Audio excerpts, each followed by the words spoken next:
അങ്ങനെ ഞങ്ങൾ വിവാഹം കഴിച്ച് ഒരു 5-6 മാസം കഴിഞ്ഞപ്പോൾ ഞാൻ ഇവളുടെ മൊബൈലിൽ നിന്ന് എനിക്ക് കുറച്ച് ചാറ്റുകൾ കണ്ടു. അത് ഈ നിയാസും ഇവളുമായിട്ടുള്ള കോൺവെർസേഷനാണ്. അരമണിക്കൂർ കിട്ടിയ അപ്പം നടത്തിക്കോണം അനാശാസ്യം. നിയാസും ഇവളുമായിട്ട് ഒരു ഭാര്യ ഭർത്താവ് പോലെ തന്നെ അവരുടെ വീട്ടിൽ അത്രയും സ്വാതന്ത്ര്യമുള്ളൊരു വ്യക്തിയാണ് നിയാസ്. അങ്ങനെ ഇവർ തമ്മിൽ ഭയങ്കര പ്രണയത്തിലായിരുന്നു, ഒരു ഭാര്യ ഭർത്താവ് പോലെ ജീവിച്ചിരുന്നതാണ്. ഡിവോഴ്സ് വേണം, നമുക്ക് പിരിയാം, ഇതൊരിക്കലും എനിക്ക് അക്സെപ്റ്റ് ചെയ്യാൻ പറ്റില്ല എന്നൊക്കെ ഞാൻ പറഞ്ഞപ്പോൾ ഇവള് പറഞ്ഞു. അങ്ങനെ ഇവള് ചെയ്തതെന്ന് പറഞ്ഞാൽ ഒരു ബ്ലേഡ് എടുത്തിട്ട് കയ്യിൽ കട്ട് ചെയ്തു. നമ്മൾ താമസിച്ചുകൊണ്ടിരുന്ന സ്ഥലത്ത് നിന്ന് മാറിയിട്ട് വേറെ ഫ്ലാറ്റിലേക്ക് താമസമായി. അവിടുന്ന് തൊട്ടടുത്ത ഫ്ലാറ്റിൽ ഒരു സിനിമയുമായി, ഈ ആൽബങ്ങൾ സിനിമയുമായിട്ടൊക്കെ ബന്ധപ്പെട്ട് നിൽക്കുന്ന ഒരു ഹസ്ബൻഡ് ആൻഡ് വൈഫാണ്. അറിഞ്ഞുകൊണ്ട് തീ കുളത്തിൽ എന്റെ പൊന്ന് തമ്പുരാട്ടിക്കുട്ടി. ഞങ്ങളെ വീടോട്ട് നല്ല അടുപ്പമായി ഈ രണ്ടുപേരും. അങ്ങനെ സജിനയുടെ ഈ അഭിനയമോഹം കാരണം സജിന അവരുടെ അടുത്ത് ഈ ആ കുട്ടിയെടുത്ത് ഇങ്ങനെ അവരുമായിട്ട് നല്ല ഫ്രണ്ട്ഷിപ്പായി. അങ്ങനെ ഈ ആൽബത്തിൽ അഭിനയിപ്പിക്കാമെന്ന് പറഞ്ഞിട്ട് സജിനായ മലപ്പുറത്ത് കൊണ്ടുപോവുകയാണ്. വരുന്നു ഒരാഴ്ച ഒക്കെ അവിടെ കാരണം ഒരു പാട്ടിനൊക്കെ ഒരാഴ്ച എന്താണെന്നുള്ളത് എനിക്ക് മനസ്സിലാവുന്നില്ല. അപ്പോൾ എനിക്കെന്തോ സ്പെല്ലിംഗ് മിസ്റ്റേക്ക് മണത്തു.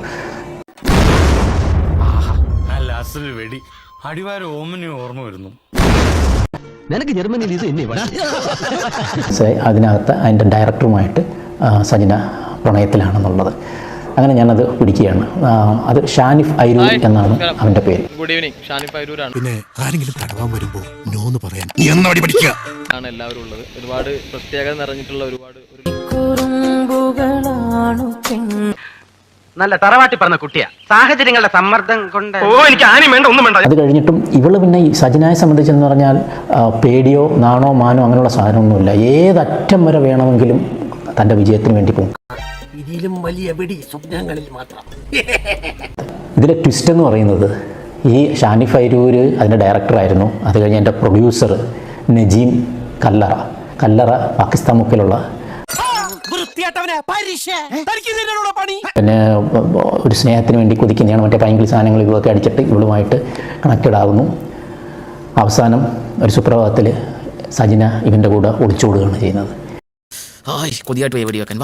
മാഡം ആരോടും പറയില്ലെങ്കിൽ, ആരോടും പറയില്ലെന്നുണ്ടെങ്കിൽ എന്ത് അഡ്ജസ്റ്റ്മെന്റും ഞാൻ തയ്യാറാണ്. അങ്ങനെ 3 മാസം അവർ ജീവിച്ചിട്ട് ലാസ്റ്റ് അവനൊരു ഫ്രോഡാണെന്നുള്ളത് കണ്ടോടായിട്ടുള്ള ഒരുത്തരം. അങ്ങനെ അവൻ്റെ ഫ്രോഡ് ക്യാരക്ടറൊക്കെ സജിനയ്ക്ക് മനസ്സിലായിട്ട് ലാസ്റ്റ് എൻ്റെ അടുത്ത് വിളിക്കുന്നു. ഞാൻ വരും, എനിക്ക് നിങ്ങളില്ലാ പറ്റില്ല. ഞാനേ മുഖസ്തുതി പറയാണെന്ന് വിചാരിക്കരുത്. ഇത്ര ഐക്യത്തോടും സന്തോഷത്തോടും കൂടി ജീവിക്കുന്ന ഒരു കുടുംബം ഈ നാട്ടിലില്ല കേട്ടോ. ഇതുപോലുള്ള ഗംഭീര വീഡിയോകൾക്കായി ഈ ചാനൽ വീണ്ടും സബ്സ്ക്രൈബ് ചെയ്യുക. ബെല്ലൈക്കൺ അമുക്കാൻ മറക്കല്ലേ.